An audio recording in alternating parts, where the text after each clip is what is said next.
السلام علیکم ورحمۃ اللہ وبرکاتہ۔ الحمد للہ الذی لم یزل عالما قدیرا سمیعا بصیرا، والصلاة والسلام علی من ارسل شاہدا ومبشرا ونذیرا، اما بعد فاعوذ باللہ السمیع العلیم من الشیطان الرجیم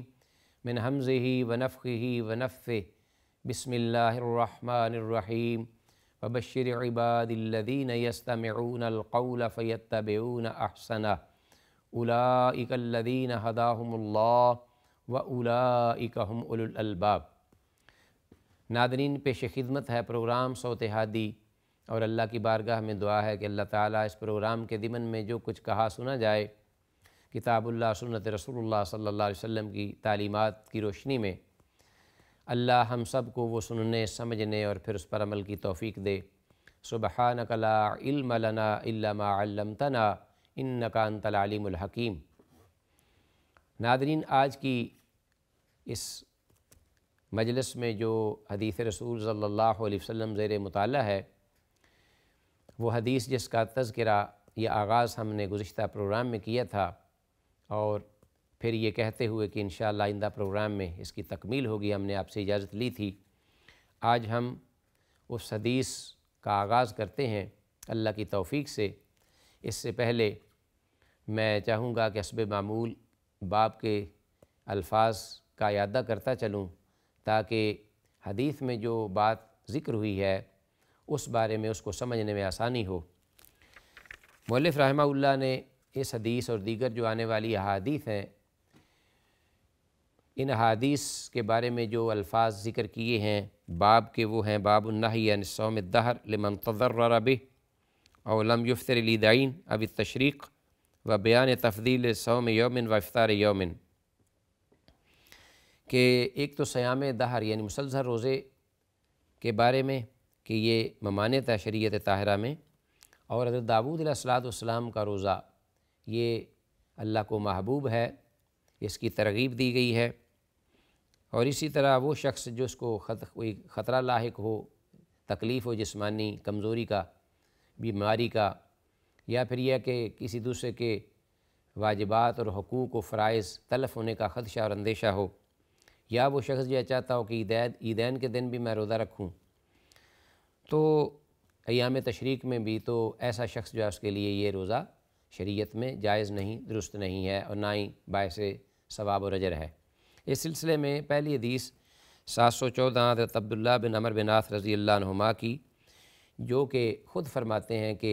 رسول اللہ صلی اللہ علیہ وسلم کو میری بابت یہ اطلاع دی گئی کہ میں نے یہ بات کہی ہے کہ اللہ کی قسم جب تک زندہ رہوں گا میں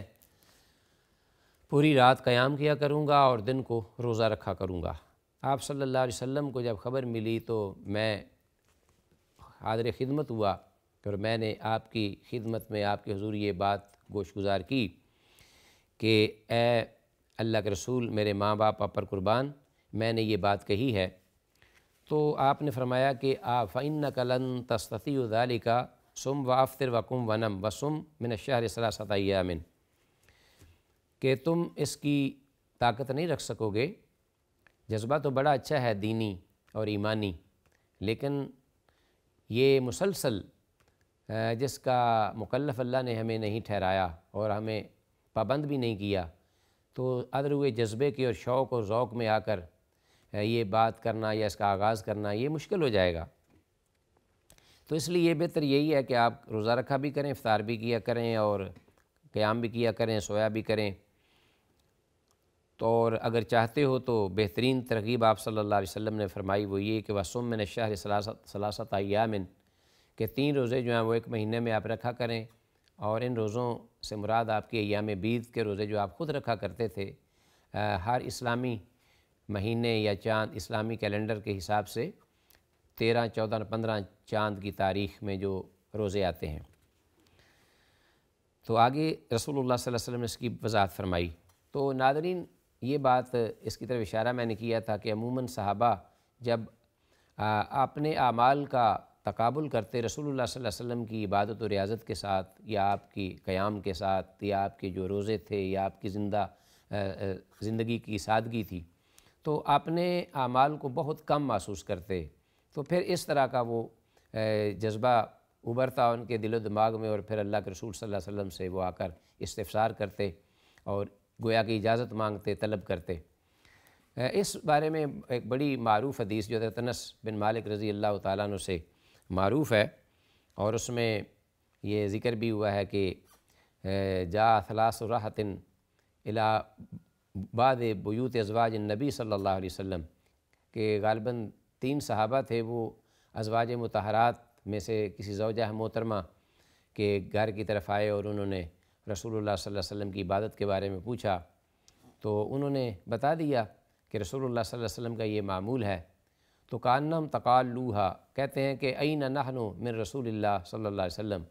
کہ ہم اللہ کے رسول صلی اللہ علیہ وسلم کی جو حیات طیبہ ہے اس میں جو آپ کے اعمال ہیں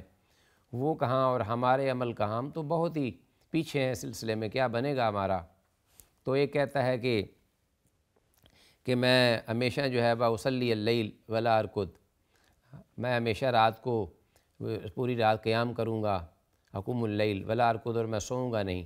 اور ایک کہتا ہے کہ اصوم النہار ابداً، میں ہمیشہ دن کو روزہ رکھا کروں گا، ولا افطر، اور میں افطار نہیں کروں گا۔ اور ایک کہتا ہے کہ وانا اعتزل النساء ولم اتزوج ولا اتزوج، کہ میں جو ہے وہ عورتوں سے الگ رہوں گا اور کبھی نکاح بھی نہیں کروں گا، اس لیے کہ نکاح کروں گا تو ذمہ داریاں عائد ہوں گی، اور ذمہ داریوں میں پھر یہ ہے کہ جب میں مصروف مشغول ہو جاؤں گا تو پھر اللہ کی عبادت جو کہ زندگی کا اصل مقصد ہے وہ نہیں ہو سکے گی، تو اس بارے میں مجھ سے کمی کوتاہی ہو جائے گی۔ یہ تینوں جو صحابہ کرام رضوان اللہ علیہم اجمعین تھے، انہوں نے یہ خیال کرتے ہوئے یہ عہد کیا، عہد و پیمان۔ تو زوجہ محترمہ رضی اللہ تعالیٰ عنہ انہوں نے بات کو سن لیا، تو انہوں نے رسول اللہ صلی اللہ علیہ وسلم کے گوش گزار بھی یہ بات فرمائی۔ آپ صلی اللہ علیہ وسلم کو پتہ چلا تو آپ صلی اللہ علیہ وسلم تشریف لائے، اور آپ نے فرمایا کہ میں نے یہ سنا ہے کہ کنتم آپ یہ بات کہہ رہے تھے، یہ بات فلاں فلاں آپ نے بات کی ہے، تو قلتم کذا و کذا اما واللہ انی لاخشاکم للہ و اتقاکم لہ۔ رسول اللہ صلی اللہ علیہ وسلم نے فرمایا کہ میں نے سنا ہے کہ آپ نے ایسی ایسی باتیں کی ہیں، اور یہ سن لیجیے اللہ کی قسم، تم جتنی بھی زیادہ محنت کر لو، عبادت کر لو، تو میں تم سب سے بڑھ کر اللہ کی بارگاہ میں اللہ کے حضور ڈرنے والا بھی ہوں، اور اللہ کا الحاکمین سے ڈرتے ہوئے اس کی عبادت و ریاضت بھی زیادہ کرتے ہوئے خشوع خضوع کے ساتھ سب سے بڑھ کر ہوں۔ تو لیکن اس کے باوجود آپ صلی اللہ علیہ وسلم نے جو رہنمائی فرمائی وہ یہ تھی کہ لاکنی اصوم و افطر و اصلی و ارقد، میں روزہ بھی رکھتا ہوں، و افطر، اور میں افطار بھی کرتا ہوں، اور اسی طرح میں اصلی و ارقد، اور میں نماز بھی پڑھتا ہوں، قیام کرتا ہوں رات کو، لیکن میں آرام بھی کرتا ہوں، سوتا بھی ہوں، و تزوج النساء، اور آپ کو علم ہے کہ میں نے ایک نہیں کئی نکاح کیے ہوئے ہیں، ایک وقت میں ازواج مطہرات 11 تک رہیں رسول اللہ صلی اللہ علیہ وسلم کے عقد میں۔ تو پھر آپ صلی اللہ علیہ وسلم نے ساتھ ہی یہ بات بھی فرمائی آگے، جو کہ حتمی نتیجہ تھی اس گفتگو کا، کہ فمن راغب عن سنتی فلیس منی، تو یہ میری سنت طاہرہ ہے جو میں نے آپ کو بتا دی ہے، تو جو میں نے سنا ہے آپ کے بارے میں وہ میری سنت سے ہٹ کر ہے، اسی لیے آپ نے یہ بات فرمائی۔ تو اب جو بھی میری اس سنت طاہرہ سے بے رخی کرے گا تو وہ میرے طریقے پر نہیں ہے، فلیس منی، یہ واشگاف الفاظ رسول اللہ صلی اللہ علیہ وسلم نے بیان فرمائے۔ تو ناظرین، یہ ایک اعتدال کا اور میانہ روی کے ساتھ عمل کرنے کا جو ہے وہ، اور توازن ہر چیز میں، ایک بہت بڑی کسوٹی ہے یہ حدیث ہمارے لیے، مشعل راہ ہے ہر معاملے میں، جو رسول اللہ صلی اللہ علیہ وسلم نے بیان فرمائی صحابہ اکرام رضوان اللہ علیہم اجمعین کو۔ تو بتا میں یہ رہا تھا کہ یہ صورتحال تھی صحابہ کی، لیکن اس کے باوجود بعد انفرادی صحابہ اکرام بھی یہ پھر جاتے اور جا کر اجازت طلب کرتے رسول اللہ صلی اللہ علیہ وسلم سے کہ ہمارے پاس وقت بھی ہے، ہمارے پاس گنجائش بھی ہے، ہمارے پاس طاقت بھی ہے، تو اللہ کے رسول کیا ہم یہ اگر عبادت کر لیں، یہ عمل کر لیں تو اس میں ہمیں مقصد تو یہ ہے کہ اللہ کا قرب حاصل ہو، اور پھر یہ ہے کہ اجر و ثواب بھی ملے۔ تو رحمت للعالمین آگے سے کوئی اتنا زیادہ انہیں اس بات پہ اپریشیٹ نہیں کرتے تھے۔ یہ بتانے کا مقصد اصل میں اس حدیث میں اور آگے آنے والی حدیثوں میں بھی، آگے آپ نے جب یہ فرمایا کہ اے عبداللہ آپ اس عمل کا تسلسل سے جو ہے وہ کرنے کا ارادہ رکھتے ہیں تو اس کی آپ طاقت نہیں رکھ پائیں گے، کیونکہ انسان پر ایک جیسا وقت نہیں رہتا، انسان پہ بیماری بھی آتی ہے، مصروفیات بھی ہوتی ہیں، اس کی زندگی کا نشیب و فراز، یہ مد و جزر اتار چڑھا ہوتا ہے۔ پھر انسان جو ہے اس نے ظاہر ہے کہ ایک جوانی کی دہلیز میں ہوتا ہے، اس وقت اس کی امنگیں اور طاقت قوت عروج پہ ہوتی ہے، تو وہ اس قسم کے کام بھی کرتا ہے، لیکن بڑی جلدی ہی وہ اس کی جوانی بھی ڈل جاتی ہے، پھر اس میں وہ ضعف کمزوری آ جاتی ہے، پھر وہ یہ جو شروع کیا ہوا ہے تو پیمانہ اللہ کے ساتھ اس کو باقی رکھ نہیں پاتا۔ یہ ساری باتیں رحمت للعالمین کے پیش نظر تھیں، تو آپ نے اس کے متبادل ایک چیز ساتھ بیان فرما دی، وہ کیا؟ جو کہ حوصلہ افزائی کا ایک انداز تھا کہ آپ مہینے کے 3 روزے جو ہیں وہ آپ رکھا کریں۔ فَإِنَّ الْحَسَنَةَ بِعَشْرِ أَمْثَالِهَا وَذَلِكَ مِثْلُ صِيَامِ الدَّهْرِ، کہ جب آپ یہ 3 روزے رکھ لیں گے، جس سے مراد ایام بیض کے روزے ہیں، اسلامی مہینے کی 13، 14 اور 15، تو اب چونکہ ہر جو نیکی ہے جو اللہ کے لیے اخلاص کے ساتھ ایمان اس میں سرشار ہوتے ہوئے انسان بجا لاتا ہے، تو ہماری شریعت طاہرہ میں کم از کم اس کو 10 گنا زیادہ اجر ملتا ہے۔ تو رحمت للعالمین کے بیان کرنے کا مقصد یہ تھا کہ ایک نیکی جو ہے وہ 10 کے برابر ہے، 10 گنا زیادہ اس کو اجر ملے گا۔ وَذَلِكَ مِثْلُ صِيَامِ الدَّهْرِ، تو جب ہر مہینے میں آپ 3 روزے رکھیں گے تو گویا کہ آپ نے پورے مہینے کے روزے رکھے، اس لیے کہ جب ایک روزے کو 10 سے ملٹیپلائی کریں تو 10 اور 3 بار تو وہ 30 بن جائیں گے، اور مہینہ 30 دنوں کا ہوتا ہے یا 29 دنوں کا۔ تو اب جب آپ یہ 3 مہینے کے 3 روزے آپ رکھتے ہیں تسلسل سے، جو کہ ایک مشکل بھی نہیں اور ہر آدمی کے بس کی بات بھی ہے اللہ کی توفیق سے، تو اگر اس کو وہ معمول بنا لیتا ہے تو گویا وہ پورے زمانے کے روزے رکھتا ہے، صیام الدہر۔ تو اللہ رب العالمین نے یہ اپنے بندوں کو موقع دیا ہے اجر و ثواب کا، اور ایک ایسی راہ بتلا دی ہے جو کہ آسان بھی ہے، ایزی بھی ہے۔ مقصد تو اللہ کی رضا ہے اور اجر و ثواب لینا ہے، تو جب اس مقصود کو پانے کے لیے ایک ایسی راہ ہے جو کہ آسان بھی ہے، اور پھر یہ ہے کہ وہ سفر میں جو فاصلہ وہ بھی کم ہے، تو پھر اس بات کے ہوتے ہوئے اگر کوئی شخص جو ہے اس کو ایک منزل پر جانے پہنچنے کے لیے جہاں وہ جانا چاہتا ہے کئی ایک راستے ہیں، تو اس میں ایک آسان اور سیدھا راستہ بتا دیا جائے تو وہ جان بوجھ کر ایسے راستے کی طرف جاتا ہے جو کہ طویل بھی ہے، نشیب و فراز بھی ہیں، اس میں زگ زیگ بھی ہے، اور پھر یہ ہے کہ دشوار گزار بھی ہے، اس کی طرف وہ جاتا ہے۔ تو پھر یہ عقل مندی کا ثبوت نہیں ہے، انسان جان بوجھ کے اپنے آپ کو مشقت میں ڈال رہا ہے، جبکہ متبادل ایک راستہ موجود ہے منزل کو پانے کے لیے اور اپنے ٹارگٹ کا رسائی حاصل کرنے کے لیے۔ تو رسول اللہ صلی اللہ علیہ وسلم نے اپنے صحابی کو، پیارے صحابی کو یہ تعلیم دی کہ یہ پورے ایک قسم کا ایک زمانے کا روزہ ہوگا، صیام الدہر۔ اگرچہ شریعت طاہرہ میں مسلسل روزہ جو ہے، جیسا کہ باب کے الفاظ میں مؤلف نے اس کو ذکر کیا ہے، کم از کم اگر ناجائز نہیں تو کراہت سے خالی نہیں ہے مسلسل روزہ رکھنا، تو اب اس کے ہوتے ہوئے انسان یہ 3 روزے چھوڑ دے۔ قل، تو میں نے کہا، انی اطیق افضل من ذالک۔ حضرت عبداللہ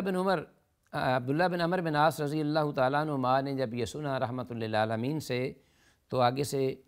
یہ جواب دیا، خود کہتے ہیں کہ میں نے کہا کہ میں اے اللہ کے رسول اس سے بھی زیادہ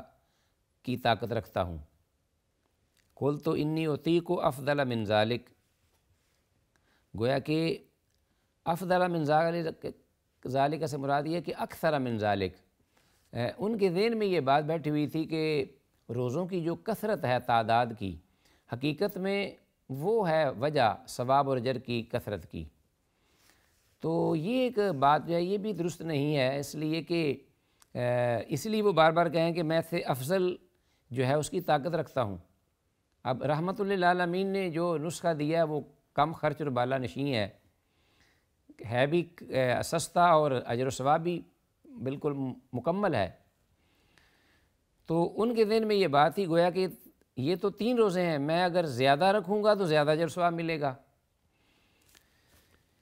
آگے رحمت للعالمین نے جب یہ سنا تو پھر فرمایا کہ دل جوئی فرمائی آپ نے، پھر بھی ڈسکریج نہیں کیا حضرت عبداللہ بن عمر بن عاص رضی اللہ عنہ کو، بلکہ ایک نیا نسخہ بتا دیا۔ وہ کیا کہ اگر آپ چاہتے ہیں اس سے زیادہ تو فصوم یومن وافطر یومین، تو آپ ایسا معمول بنا لیجئے کہ ایک دن روزہ رکھا کر اور 2 دن آپ افطار کر لیا کریں، یہ 2 دن کا گیپ آ جائے تو اس انسان کی طاقت جو ہے وہ خاصی بحال ہو جاتی ہے، تو آپ تیسرے دن آپ روزہ رکھ لیا کر۔ تو اس طرح کا یہ معمول آپ بنا لیں۔ جب آپ نے یہ بات فرمائی تو اس پر حضرت عبداللہ بن عمر بن عاص رضی اللہ تعالیٰ عنہ یہ فرماتے ہیں کہ قلت انی اطیق افضل من ذالک، کہ اے اللہ کے رسول صلی اللہ علیہ وسلم میں اس سے بھی زیادہ کی طاقت اور ہمت پاتا ہوں، وہی بات ہے۔ تو رحمت للعالمین نے ایک نیا شیڈول دے دیا۔ اس پر بھی آپ نے دیکھا کہ اگر یہ مصر ہیں اس بات پر، انسسٹ کر رہے ہیں، تو میں مزید اس کو اور رہنمائی کرتا ہوں، اور وہ رہنمائی کی جو کہ انبیاء کی سنت طاہرہ ہے۔ اگرچہ ناظرین آپ کو علم ہے کہ اللہ نے انبیاء کو روحانی اور جسمانی قوت اور طاقت سے اضافی جو ہے وہ عطا کی ہوتی ہے اور مشرف کیا ہوتا ہے، تو اس اعتبار سے وہ عام امتی سے کہیں بڑھ کر اللہ کی توفیق سے عبادت بھی کرتے ہیں، روزے بھی رکھتے ہیں۔ تو اب رسول اللہ صلی اللہ علیہ وسلم نے وہ نسخہ یا وہ شیڈول دیا جو حضرت داؤد علیہ السلام کا تھا۔ فرمایا کہ قال فصوم یومن وافطر یومن، کہ پھر ایسا کیجئے کہ ایک دن کا افطار کر لیجئے اور ایک دن کا روزہ رکھ لیا کیجئے، یہ آپ نے زندگی کا معمول بنا لیں۔ فذالک صیام داؤد علیہ السلام، اور یہ روزہ داؤد علیہ السلام کا ہے، وہو افضل الصیام، اور یہ روزوں میں سے سب سے افضل روزہ ہے، تو اللہ کی بارگاہ میں بھی یہ مقبول ہے اور انبیاء کی سنت طاہرہ بھی ہے، تو اس اعتبار سے یہ اللہ کو بڑا پیارا اور محبوب ہے۔ تو آپ ایک دن روزہ رکھ لیا کریں اور ایک دن چھوڑ لیا کریں۔ تو آپ صلی اللہ علیہ وسلم نے اس کے بعد یہ بات فرمائی۔ حدیث کے آخر میں کچھ الفاظ باقی ہیں، انشاءاللہ یہ تتمہ ہے اس حدیث کا، ہم آئندہ پروگرام میں اس کو مکمل کریں گے۔ اللہ کی توفیق سے سردست آپ سے اجازت چاہتے ہیں، اس دعا کے ساتھ کہ جو کچھ کہا سنا اس پر اللہ عمل کی توفیق دے۔ السلام علیکم ورحمۃ اللہ وبرکاتہ۔